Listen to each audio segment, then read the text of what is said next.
নমস্কার, সপনাভিক নিউজ নেটওয়ার্কে স্বাগত। নির্বাচনের আগে নিরাপত্তা সুনিশ্চিত করতে রাজ্যের একাধিক জেলায় অভিযানে নামে প্রশাসনিক আধিকারিকেরা। 25শে মে রাজ্যের ষষ্ঠ দফা নির্বাচন। তার আগে পূর্ব মেদিনীপুরের 116 জাতীয় সড়কে খেজুরি থানার নাকা চেকিং পয়েন্টে উদ্ধার হলো খামবন্দি প্রায় 9 লক্ষ টাকা।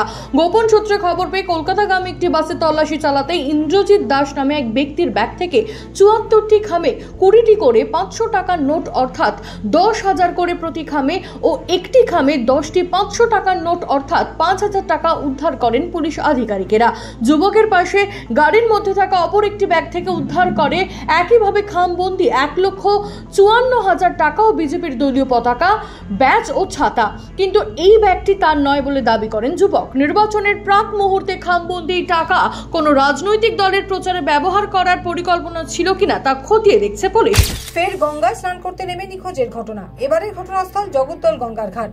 সূত্রের খবর, বুধবার বিকেলে জগদ্দল গঙ্গার ঘাটে বন্ধুর সঙ্গে স্নান করতে আসেন বছর 22-এর যুবক হায়দার আলী। কিন্তু তারপর থেকে ওই যুবক আর বাড়ি না ফেরায় শুরু হয় খোঁজাখুঁজি।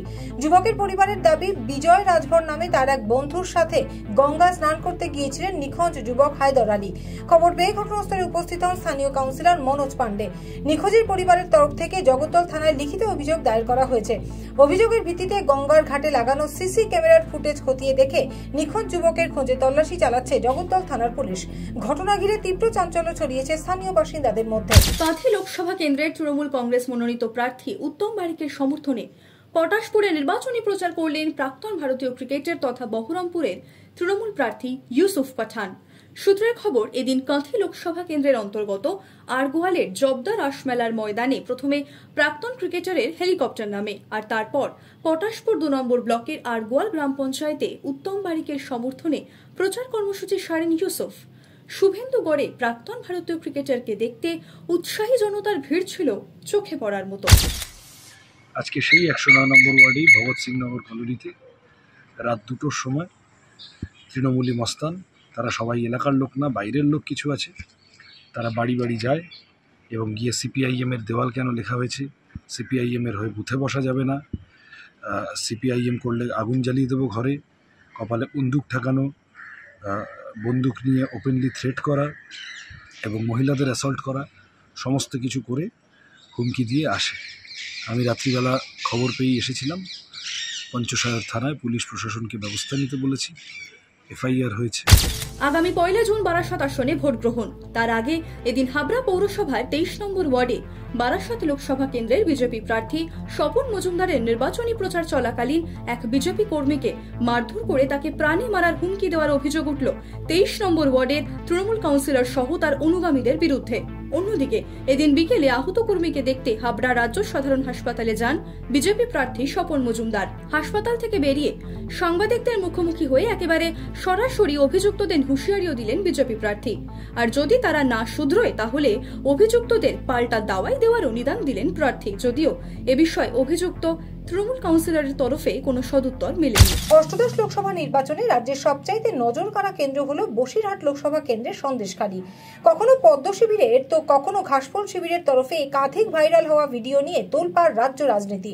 এই অঞ্চলের বৃহৎ অংশ এখন কেন্দ্রীয় শাসক দলের পক্ষে হলেও একেবারে নির্বাচনের মুখে বিজেপি ছেড়ে তৃণমূলে যোগ দিলেন সন্দেশখালীর প্রতিবাদের অন্যতম মুখ বিজেপি নেত্রী সিরিয়া পারভিন। আজ তৃণমূল ভবনে মন্ত্রী শশী পাঁজার হাত থেকে জোড়া ফুলের পতাকা হাতে তুলে নিতে দেখা গেল সিরিয়া পারভিনকে। আর বসিরহাটে আগামী 1 জুন শেষ অর্থাৎ 7ম দফায় নির্বাচনের মাত্র কয়েকদিন আগে সন্দেশখালীর প্রতিবাদী মুখ বিজেপি নেত্রীর দল বদলের ঘটনা যথেষ্ট তাৎপর্যপূর্ণ বলেই মনে করছে রাজনৈতিক মহল। ভোট উৎসবের মাঝে সাগরের চোখ রাঙাচ্ছে অন্য বিপদ। আগামী রবিবারই উপকূলে আছড়ে পড়তে পারে ঘূর্ণিঝড় রেমাল। পূর্বাভাস ছিল হাওয়া অফিস, তবে সাগরে থাকাকালীন তা ঠিক কতটা শক্তি সঞ্চয় করবে এখনই বলতে পারছে না আবহাওয়াবিদরা। ভারত মৌসুম ভবন নিশ্চিত করে না বললেও তবে বিশ্বের মডেল বলছে এই ঝড়ের অভিমুখ হতে পারে পশ্চিমবঙ্গ এবং বাংলাদেশের সুন্দরবন উপকূল।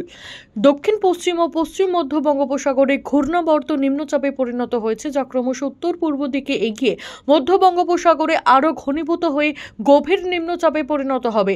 শনিবার সন্ধ্যায় যার অবস্থান হবে উত্তর পশ্চিম বঙ্গোপসাগর, এরপর শক্তি সঞ্চয় করে আছড়ে পড়বে স্থলভাগে।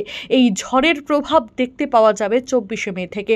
25 থেকে 27 মে পর্যন্ত পশ্চিমবঙ্গের উপকূলীয় জেলায় ভারী বৃষ্টি হতে পারে। সমস্ত খবরের আপডেট পেতে লাইক করে সাবস্ক্রাইব করুন সাবনাভিক নিউজ। সেই সঙ্গে বেল বাটন প্রেস করতে ভুলবেন না।